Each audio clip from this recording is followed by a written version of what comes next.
Les armées au Moyen-Âge ne sont pas constituées exclusivement de chevaliers. Et oui, un chevalier, c'est extrêmement coûteux à entretenir. Imaginez, hein, quand un seigneur adoube quelqu'un et le fait chevalier, il doit lui donner une armure complète, des serviteurs et surtout le cheval.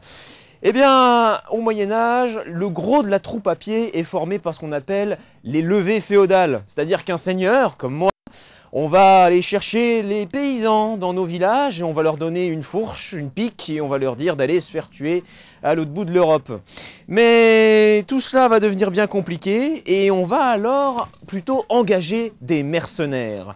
Et pour cela, on va faire ce qu'on appelle des contrats d'endenture. Imaginez, hein, on a notre manuscrit, eh bien on va utiliser des ciseaux spéciaux comme les ciseaux à vagues qu'on a pour les enfants aujourd'hui. Voilà, eh bien ça vient du Moyen-Âge, ça vient des mercenaires. On faisait ces contrats-là qu'on découpait avec ces fameux ciseaux. Chacun gardait son coupon de son côté et pour voir si on avait bien respecté le contrat, on mettait les deux contrats l'un à côté de l'autre et on voyait ce qui s'assemblait bien entre eux. Sauf que les mercenaires, eh bien, ce ne sont pas des soldats très loyaux. Ils n'ont qu'une seule envie, c'est l'appât du gain, c'est l'argent. Donc malheureusement, il peut arriver qu'avant la bataille, quand un seigneur plus fortuné qu'un autre leur propose une plus grosse somme d'argent, on peut voir ses propres troupes se retourner contre soi. Je vous propose maintenant de découvrir ces troupes de mercenaires menées par les loups du Ménil. Eh bien, bienvenue au camp des loups du Ménil, une troupe de mercenaires en vadrouille. Alors sur ce camp, nous sommes installés pour la nuit, donc avec tout le confort de la fin du XIVe siècle. Donc une tente avec un grand auvent pour avoir de la place, le nécessaire pour s'installer pour boire et manger, et puis bien entendu le nécessaire pour dormir. Donc une tente qui va être séparée en deux pièces, avec une partie pour la nuit, puis séparée par des rideaux, une pièce à vivre où on peut installer fauteuil, table, en cas de mauvais temps.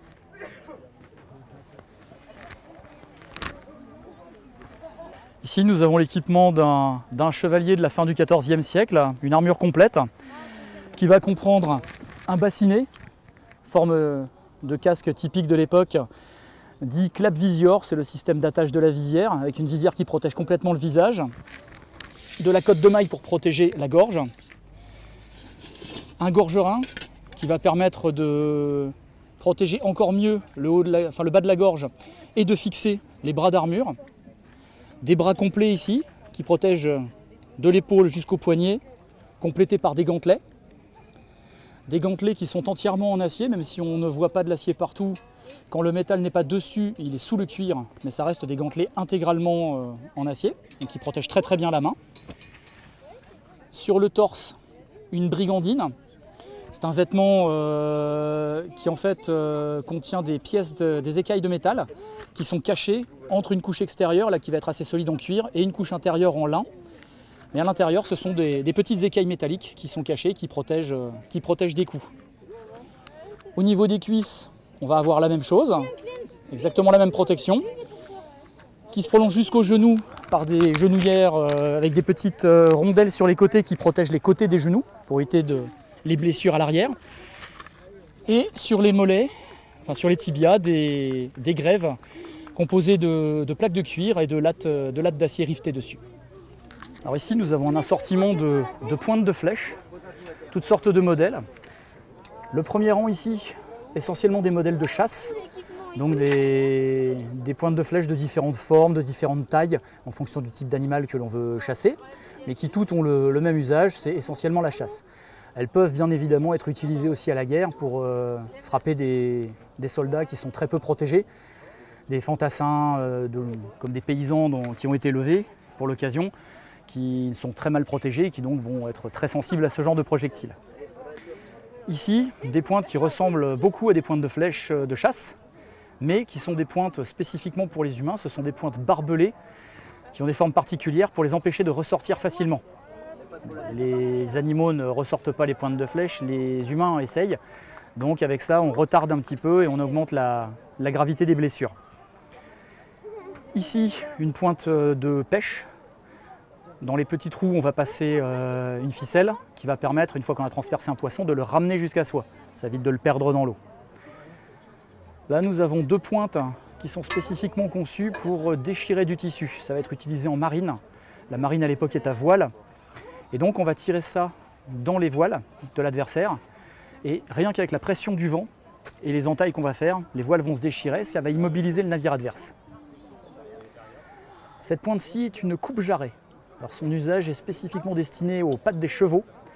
Quand on s'apprête à recevoir une charge de cavalerie, on va tirer des volées de ces flèches-là dans les jambes des chevaux. Et les jambes des chevaux étant très puissantes mais très fragiles, les tendons en particulier sont très exposés. Et si on arrive à faire des entailles dans les tendons, le tendon casse et après les chevaux tombent et ça permet de ralentir sérieusement une charge de cavalerie. Alors ici on a une pointe un peu particulière, on en a retrouvé une comme ça, mais on ne sait toujours pas trop à quoi elle sert. Alors elle est bien en exemple, mais on ne sait toujours pas pourquoi cette forme étrange, ce type de vrille, alors qu'on sait déjà faire vriller les flèches avec la forme des plumes. Donc aucune idée de ce à quoi elle peut servir, on cherche encore. Là nous avons une flèche spécifiquement utilisée pour les chevaliers en armure, ceux qui portent de la cotte de maille.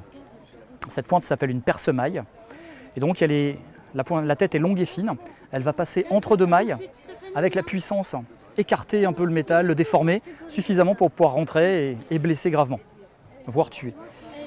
La flèche d'à côté a une tête beaucoup plus courte, c'est ce qu'on appelle une perce-armure. Elle a été développée spécifiquement pour essayer de percer les plaques d'armure. Alors, si elle est tirée de très près avec beaucoup de force, avec le bon angle, elle peut éventuellement percer, mais c'est pas garanti, contrairement à la perce-maille qui elle perce très très bien. Pour finir, la petite dernière, un peu particulière, cette flèche n'est pas destinée à tirer sur des êtres vivants, elle est destinée à incendier des bâtiments, des palissades. Donc dans cet espace, on va y mettre des produits incendiaires. On va la tirer sur une palissade par exemple, la pointe va se planter, toute la partie arrondie ici va s'aplatir avec la force du choc et coller la partie incendiaire sur le bois, ce qui va permettre progressivement de mettre le feu à la structure en bois qu'on veut brûler. Donc ici nous avons un artisan sellier, un spécialiste du travail du cuir, donc qui va, nous quand on est en campagne, nous aider à réparer toutes les sangles, toutes les choses qu'on peut casser, qui peut fabriquer aussi bien des chaussures, comme ici, qu'il est en train de semeler, des bourses, des sangles, des ceintures, etc. Très utile en campagne pour réparer tout ce qui peut casser sur nos équipements. Ici nous avons notre spécialiste en sigillographie, donc l'art des sceaux. C'est un dispositif qui servait à authentifier les actes officiels à l'époque. Donc elle présente toutes sortes de sceaux, leur origine, la forme des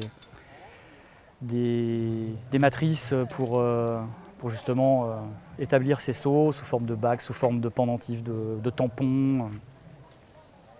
Quelques exemples de documents officiels scellés. Voici notre tisserande, dont la spécialité, comme son nom l'indique, le tissage. Là, elle est en train de travailler sur un galon qui va servir à décorer les bordures d'un vêtement. Un galon avec un tissage aux cartes, donc c'est des petites cartes en bois qui permettent de changer la position des tissus, de faire varier les couleurs et d'obtenir des motifs sur le galon.